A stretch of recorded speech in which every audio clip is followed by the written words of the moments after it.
My name's Evan, I'm 29, and I never thought I'd be the type to write one of these posts. But what happened over the past few months has been gnawing at me, and I guess I just need to tell someone who doesn't know me.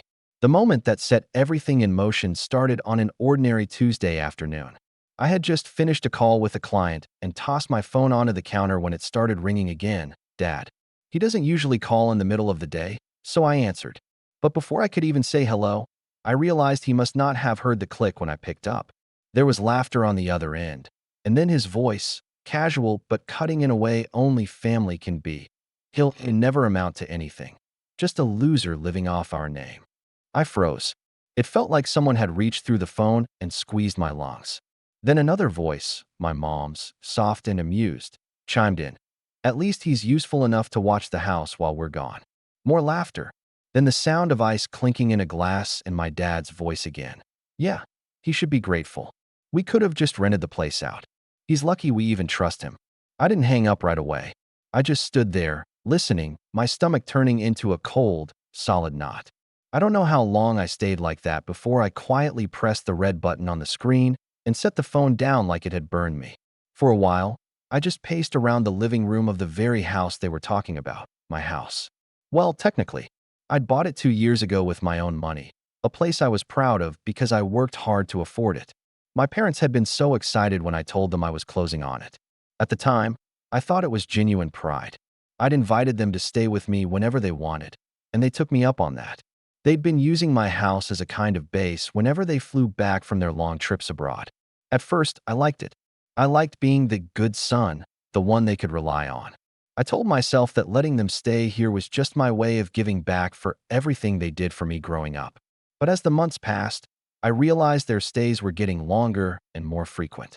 My pantry would be half empty when they left. My utilities were higher than ever, and every time I mentioned splitting costs, Dad would chuckle and say, "We raised you. You can handle a few bills."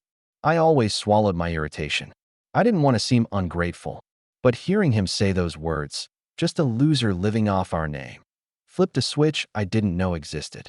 That night, I sat on the edge of my bed staring at the floor until the sun came up.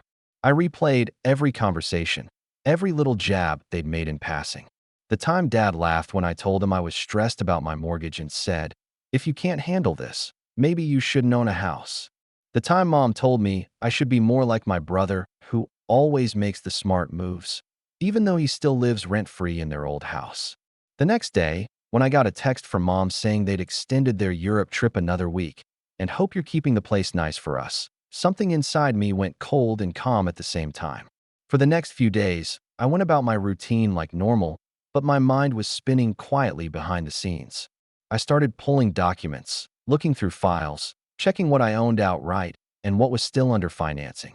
I called my realtor just to ask about the market, and when she told me houses in my neighborhood were selling in under 2 weeks for insane prices, I felt my chest tighten with a strange mix of fear and excitement.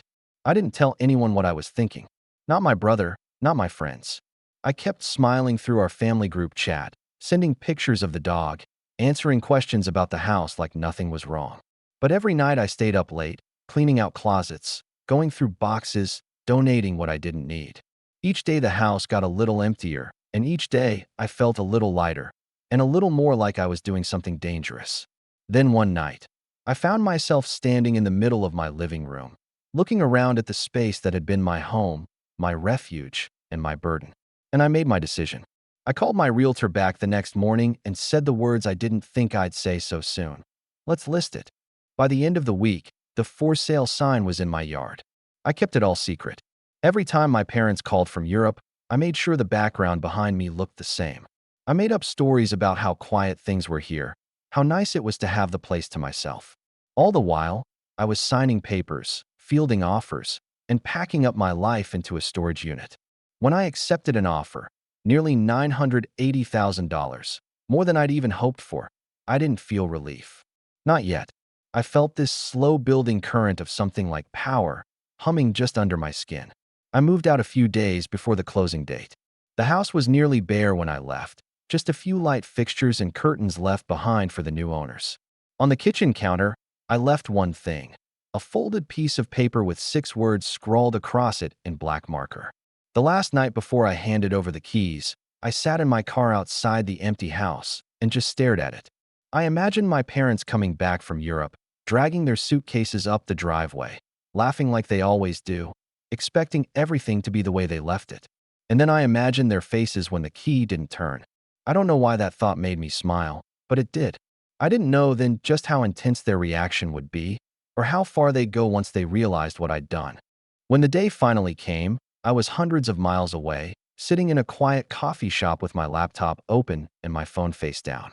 The house had officially closed the day before. The keys were no longer mine. The only thing that was still mine was the note I left behind, waiting like a fuse ready to be lit. I didn't have to wait long. At 3:17 p.m., my phone started buzzing. First Mom, then Dad, then Mom again. A string of calls one after the other, relentless, until I switched the phone to silent.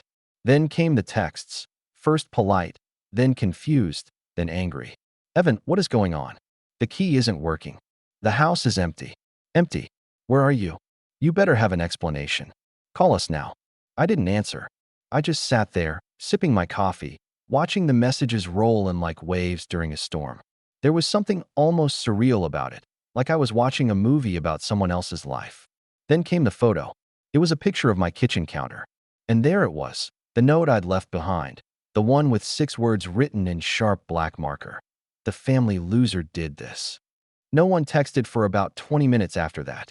I imagined them just standing there in the empty house, trying to process what they were looking at. When Dad finally called again, I let it go to voicemail. I didn't listen to it until much later that night, when I was alone in my new apartment. His voice was low, tight, and angrier than I'd ever heard it. You had no right to do this. We trusted you. You just humiliated this family. Do you have any idea what this looks like? Call me back immediately. I didn't call back. Instead, I went for a long walk through the quiet streets of my new neighborhood. I kept thinking about that word, humiliated. For years, I'd twisted myself into knots trying to avoid doing exactly that to them. I'd bitten my tongue when they belittled me, smiled when they took advantage of my space, nodded and agreed when they told me how I should be living my life.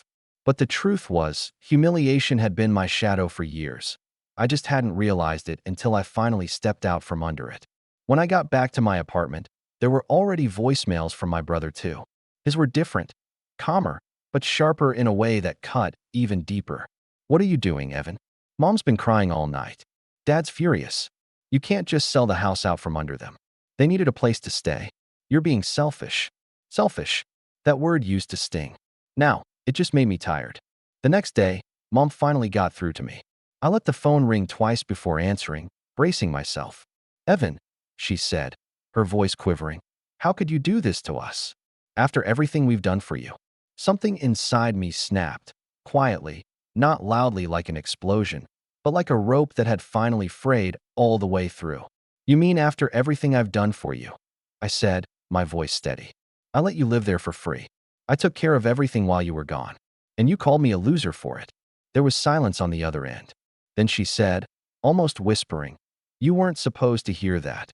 I did, I said, and I'm done pretending I didn't. She started crying again, saying things like, we didn't mean it, and your father was just joking. But every word just sounded like noise now. When I hung up, I realized my hands were shaking, not from anger this time, but from something else. Relief, maybe. That night, I didn't sleep. I kept replaying the look I imagined on their faces when they realized the house was gone, the way they must have stood in that empty living room staring at the note. But the more I pictured it, the more I realized this wasn't over. They weren't just going to let this go. And I was right. Over the next week, the calls didn't stop. If anything, they got worse. Dad started leaving long, furious voicemails about family loyalty and respect. Mom sent texts saying they were thinking of taking legal action, though I knew they couldn't. I had done everything by the book. But what got to me wasn't the anger. It was how quickly the narrative flipped. Suddenly, I wasn't the good son anymore. I was the traitor, the one who betrayed them. And that's when I realized something important. For the first time in my life, I didn't have to play by their script anymore.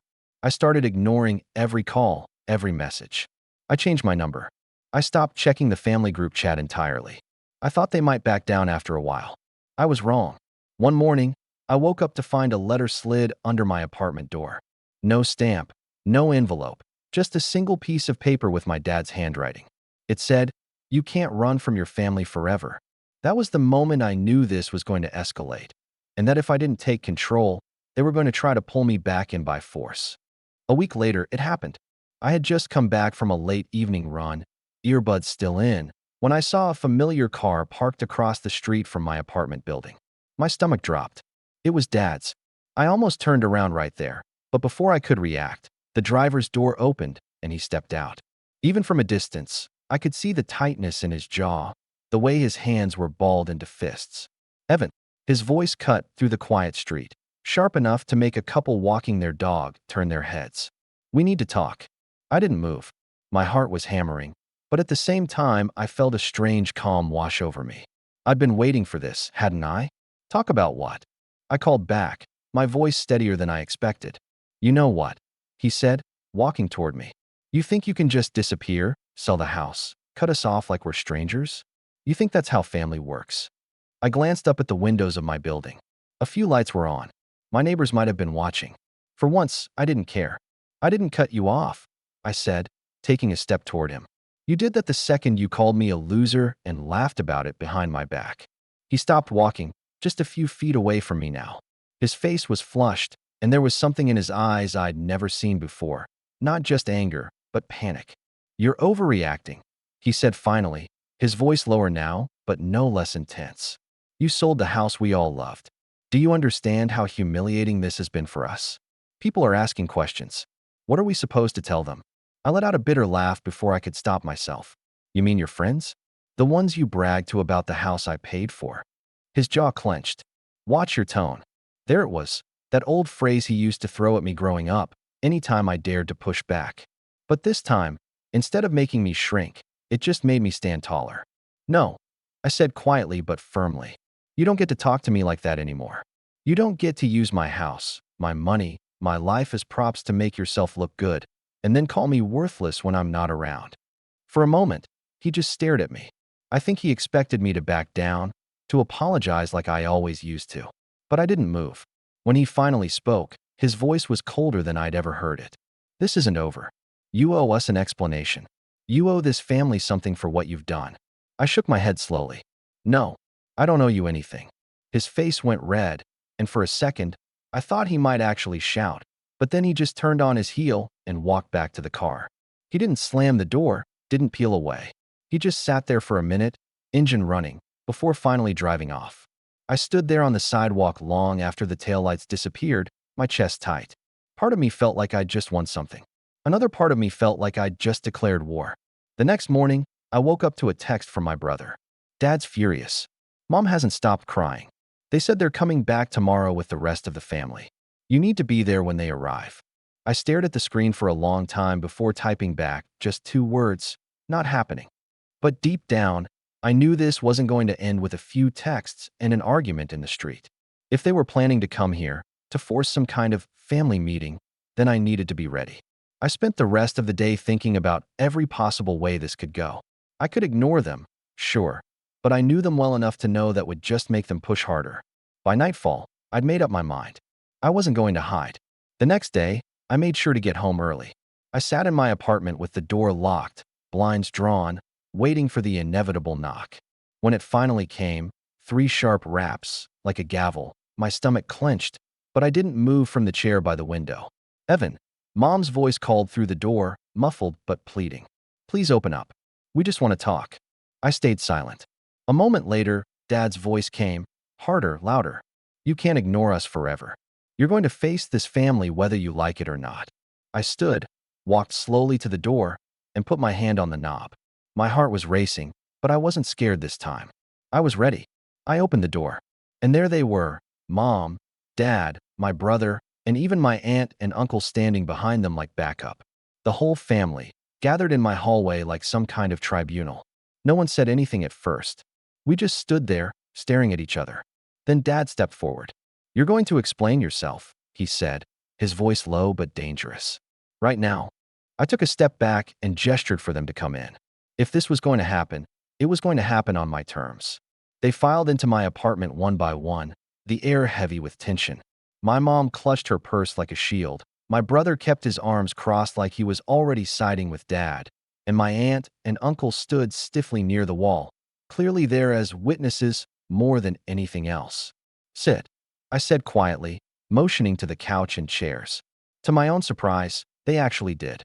I stayed standing. Dad leaned forward, elbows on his knees, staring at me like I was a defendant in a courtroom. "We want to know why," he said finally. "Why you sold the house. Why you blindsided us. Why you've turned your back on this family." I let out a slow breath. "You really want to know why?" "Yes," Mom said softly, her eyes wet.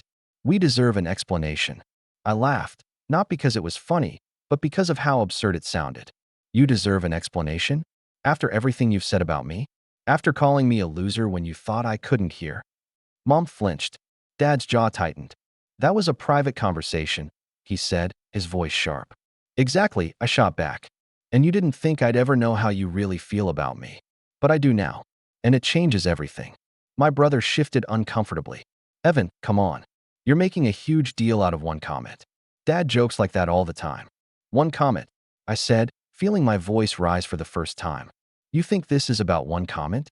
This is about years of being treated like I'm less than. Years of being told to be grateful, to just smile and let you take what you want, my time, my space, my money, because that's what a good son does. And I did it. I did it for years. But not anymore." My dad stood up now, towering over me, his face red. "You ungrateful little." "Don't," I said, cutting him off. My voice was calm, but it had an edge that made him pause. "Don't go there. I am not ungrateful. I gave you everything I could. I let you live in that house for free. I took care of it when you were gone. I made sure it stayed nice so you'd have somewhere to come back to. And you still laughed at me behind my back. You called me a loser. Well, the loser sold the house. The loser moved on. And the loser is done being treated like dirt." For a moment, the room was completely silent. You could have heard the clock ticking in the kitchen. Mom started crying then, whispering things like, "We didn't mean it," and "You've misunderstood us." But Dad wasn't backing down. "You've embarrassed this family," he said through gritted teeth. "People are talking. Do you have any idea how this makes us look?" "Good," I said flatly. "Maybe they'll stop seeing me as your free handyman and start seeing me as my own person."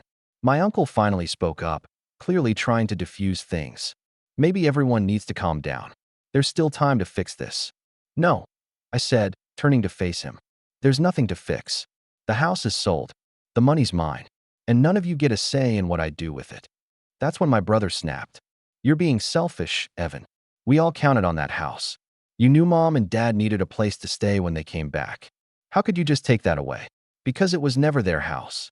I said, my voice shaking now. "It was mine. Mine. And I'm allowed to choose who lives in it. I'm allowed to choose who I open my door to. And I'm allowed to close it when people use me and call me worthless when they think I can't hear."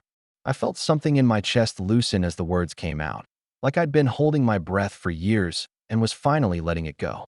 Dad just stared at me, his face unreadable now. Then, after what felt like an eternity, he said, "If you walk away from this family, don't expect us to be there for you when you come crawling back." I smiled then, really smiled, for the first time in weeks. "That's the difference between us," I said quietly. "I don't need you to be there. I'm not crawling anywhere." I walked to the door and held it open. "We're done here." No one moved at first. Then Mom stood, tears streaming down her face, and walked past me without saying a word. My aunt and uncle followed, looking uncomfortable. My brother glared at me, but didn't speak. Dad was the last one to leave. He paused in the doorway, staring at me like he was memorizing my face. "You'll regret this," he said finally. "Maybe," I replied. "But at least the decision will be mine." And then he was gone. I stood there for a long time after the door shut, listening to their footsteps fade down the hall. My apartment felt impossibly quiet, but not in a lonely way, in a peaceful way. Over the next few weeks, the calls stopped. The texts stopped. Even the passive-aggressive posts on social media about disrespectful children stopped. It was like they'd all agreed to go silent at once. At first, I thought the silence would hurt. But instead, it felt like healing. I settled into my new place, started a new routine, and slowly realized how much lighter life felt without that constant weight of expectation pressing on me. And then, one afternoon, I got an email from my realtor, a simple one-line message that said, Your funds have cleared. I stared at the number in my account, the result of selling that house, and for the first time, I felt completely free. I didn't buy another house right away. I traveled. I took a trip to Italy, something I'd always wanted to do but never felt I could justify. I started saying yes to things I used to put off because I was worried about being responsible for everyone else. Months later, I heard through a cousin that my parents had rented a small condo whenever they came back to town now, and that Dad was still bitter about the stunt I pulled. But I didn't feel guilt anymore, because it wasn't a stunt. It was me finally choosing myself. And that note I left on the counter? That was the truest thing I'd ever written. The family loser did this. And for the first time, being the loser felt like winning.